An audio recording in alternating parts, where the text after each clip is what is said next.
እንግዲህ የሁላችሁ ወሬ አይደበቅ የሩታ በጎች ከዚህ በፊት ሰላም ጤና ይስጥልኝ። ውድና የተከበራችሁ የኔ ቻናል ተከታታዮች ሰላማችሁ ከዓለም እስከ ዓለም ይብዛልኝ ብያለሁኝ እና ዛሬ በጣም ጣፋጭ የሆነ ወሬ ነው እየላችሁ የመጣው። ተነግሮ የማያውቅ ወሬ ነው ዛሬ እኔ የምነግራችሁ ሚስጥር ማለት ነው። በፊት ሩታና አብርሽ ፍቅር በሚጫወቱበት ሰዓት እንደ ዛሬ ሳይጣሉ እንደ ዛሬ አብርሽ እንደዚህ ምር ድምቅምቅ ብሎበት ነገሩ የኔ ወንድም ከበፊቱም አበባ ነው የሚመስለው ሩታ እንጂ ዱኤት እና ሶፋ ሲገዙ ለሩታ ወርቅ ሲገዙ ቴሌቪዥን ሲገዙ ኖሩና አብርሽን ወንዱን ሩታ የሚያገባት መስሏቸው በቃ በደስታ ውስጥ ሲፈነጥዙ ሶፋ ሲገዙ ምናምን ኖረው ከዛ አብርሽ እናቴ ሩታ መንቅር ስትል የኔ ልባማ ወንድ አልፈልግሽም አላት።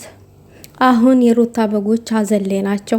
ነጠላ ዘቅዝቀው ለእሶ ላይ ናቸው። ጥቁር ለብሰው ለእሶ ድረሱ ለማለት ያክል ነው። እኔ እህታችሁ ወሬ አቀባይ አይደለሁ። የተወራው ነገር አንድም ነገር የሰማሁትን እኔ አልደብቅም እነግራችኋለሁኝ እና በዛን ጊዜ እንደዚህ እንዳሆኑ ባልተባነነበት ሰዓት ወርቅ ሲገዙ ሶፋ ሲገዙላት ለሩታ ማለት ነው፣ ለአብርሽ አይደለም። አብርሽ እናቴ ለሰው ይተርፋል እንኳን ለራሱ። የኔ ቀብራራ እኮ ነው አባቴ፣ የኔ ገምሻራ። አብርሽ 10 ቢሆን ምን አለበት ትላላችሁ? ሩታ የዛሬ አልፈልግም ብላ ምንቅርቅር ስትል እንዴ እኔ እኮ ራሱ በፊት ዝም ብዬ ብቸኝነት እንዳይሰማሽ ብዬ እንጂ አብሬሽ አለሁትኝ ብሎ አብርሽ በልቡ ከዛ የራስሽ ጉዳይ ብሎ እናቴ ያራድዬ ልጅ ሄርሜላ ጋር ተመቻቸ። ከሄርሜላ ጋር እናቴ ፍቅራቸውን እያጣጣሙ ነው። ሩታ ተበጎቿ ጋር ለእሶ ተቀምጣለች። ለእሶ ላይ ነች። ይሄ የትም ያልተነዳ ወሬ ነው የምነግራችሁ።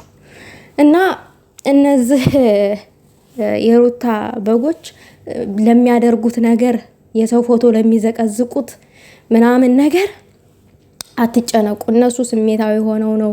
እንደገና ደግሞ አሁን ጤነኛ አይደሉም። ብራቸውን ያለ ፕሮግራም ወርቅ ሲገዙ ምን ሲሉ ጨርሰዋል።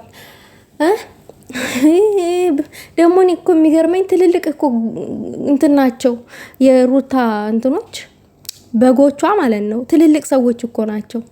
ትልልቅ ሰው ልጅ ወልዶ በመሳሚያው በማጠፊያው ሰዓት እንደዚህ ይጃጃላል፣ ይሰግጣል። ለሀብታም ሰው ገንዘቡን ያፈሳል። እንዲ ሰገጤ ናችሁ እናንተ ማለት እንባ ሳይሆን ሌላም ነገር አልቅሱ ከፈለጋችሁ። ለእናንተ የሚያዝን ልብ የለኝም እኔ ሰገጤዎች። ሩታ ግን ያራድዬ ልጅ ወርቆቿን እጇ ላይ አንገቷ ላይ ደርድራ ነው የምትመጣው፣ ወርቅ መስላ። ያው ትንሽ ወርቁ ነው እንጂ ያደመቃት እሷማ ምን መልክ አላት? የገደል ዝንጀሮ